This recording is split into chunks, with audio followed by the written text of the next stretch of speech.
മന്ന വീഡിയോയിലേക്ക് ഹൃദ്യമായ സ്വാഗതം. ഇന്ന് കുറച്ച് ടിപ്സ് ഒന്ന് പരിചയപ്പെടുത്താമെന്ന് ഓർത്തുകൊണ്ടാണ് വന്നിരിക്കുന്നത്. ടിപ്സ് എന്ന് പറഞ്ഞാൽ എല്ലാ തരത്തിലുള്ള ടിപ്സും, കുക്കിംഗ് ടിപ്സ്, അതുപോലെ തന്നെ പ്ലാന്റ്സ് നടുന്നതിലുള്ള ടിപ്സ്, സീഡ്സ് കളക്ട് ചെയ്യുന്നതിലുള്ള ടിപ്സ്. ഞാൻ കഴിഞ്ഞ വീഡിയോയിൽ നിങ്ങളോട് പാവയ്ക്ക കാണിച്ചിരുന്നല്ലോ, പഴുത്ത പാവയ്ക്കായും പച്ചപ്പാവയ്ക്കായും. ആ പച്ചപ്പാവയ്ക്കായിൽ നിന്ന് എടുത്ത സീഡ്സാണ് ഇത് കണ്ടോ, ഒരു പെയിൽ കളറാണ് അതിന്, ബ്രൗൺ നിറം ആയിട്ടില്ല. അപ്പോൾ ഈ പച്ചപ്പാവയ്ക്കായിൽ നിന്ന് നമ്മൾ എടുക്കുന്ന ഒരുമാതിരി വിളഞ്ഞതാണ്, പക്ഷേ അകത്ത് അതിൻ്റെ പൾപ്പിന് ഒരു ചുമപ്പ് നിറം വന്നില്ല. അങ്ങനെ വന്നത് മാത്രമേ എടുക്കാവുള്ളൂ. അങ്ങനെ വരാത്തത് എടുത്താൽ ചിലപ്പോൾ ജെർമിനേറ്റ് ചെയ്യുമായിരിക്കും, പക്ഷേ നന്നായിട്ട് വളർന്ന് നിറച്ച് കായ ഉണ്ടാകാനായിട്ടുള്ള ചാൻസ് കുറവാണ്.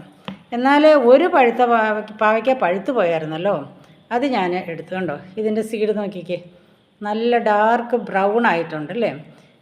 ഇതിനകത്തുനിന്ന് 5 സീഡേ കിട്ടിയുള്ളൂ, അത് മതിയല്ലോ.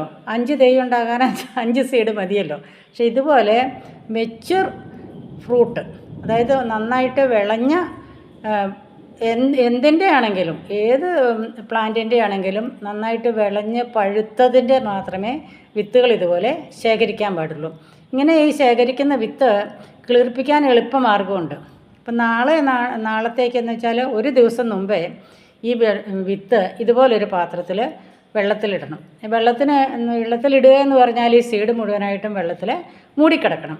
പിന്നീട് ഇന്ന് രാത്രി ഇടുവാണെങ്കിൽ നാളെ രാവിലെ, അതല്ല രാവിലെ ഇടുവാണെങ്കിൽ നാളെ വൈകുന്നേരം ഈ സീഡ് എടുത്തിട്ട്, കുറച്ചധികം സീഡ് ഉള്ളതാണ് നല്ലത്, തീരെ കുറച്ചാകുമ്പോൾ അതിന് ടെമ്പറേച്ചർ കിട്ടാൻ പ്രയാസമാണ്. ഈ സീഡ് ജെർമിനേറ്റ് ചെയ്യാനുള്ള മാർഗ്ഗമാണ് ഈ പറയുന്നത്. ഈ സീഡ് എടുത്ത് ഒരു പഴയ തുണിയിൽ ഇട്ടിട്ട് മുറുക്കി കെട്ടുക.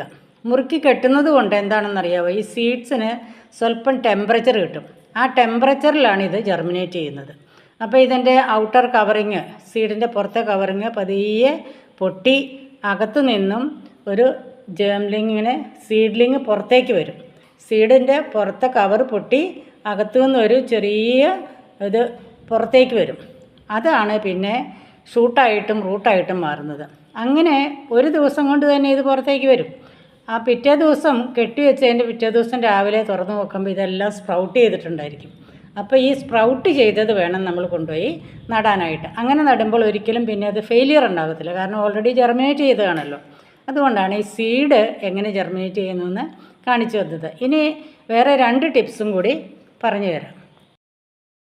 സവാള വഴറ്റി സമയം കളയണ്ട. സവാള അരിഞ്ഞ് മൈക്രോവേവിനകത്തോട്ട് വെച്ചാൽ ഇതുപോലെ നല്ല സോഫ്റ്റായിട്ട് സെൻറ്ററായിട്ടും കിട്ടും. കണ്ടല്ലോ. ഇനി ഇത് കറിക്ക് ചേർത്താൽ മതി. പിടി വയ്ക്കാനായിട്ട് ഏറ്റവും വലിയ ഒരു പണി എന്ന് പറയുന്നത് ഉള്ളി പൊളിച്ചെടുക്കലാണ്.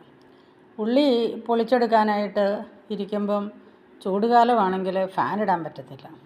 അപ്പോൾ ഏറ്റവും നല്ലൊരു ടിപ്പായിട്ടാണ് ഇന്ന് ഞാൻ ചെയ്തപ്പോൾ നിങ്ങളോടത് ഷെയർ ചെയ്യാമെന്ന് ഓർത്തുകൊണ്ട്, ഇതുപോലെ വെള്ളത്തിലേക്ക് ഉള്ളി എടുത്തിട്ടിട്ട് പൊളിക്കുകയാണെങ്കിൽ ഒരൊറ്റ ഉള്ളിത്തൊലി പോലും പറന്ന് നടന്ന് നമ്മുടെ കിച്ചണോ വർക്ക് ഏരിയ വൃത്തികേടാകത്തില്ല. അപ്പോൾ ഉള്ളികളെല്ലാം എടുത്ത് അന്നത്തേക്ക് ആവശ്യമുള്ള ഉള്ളി, വെളുത്തുള്ളിയോ ചുവന്നുള്ളിയോ ഇട്ട് വെള്ളത്തിലൊരു പാത്രത്തിലിടുക. അതിന് ശേഷം അത് പൊളിച്ചെടുക്കുക.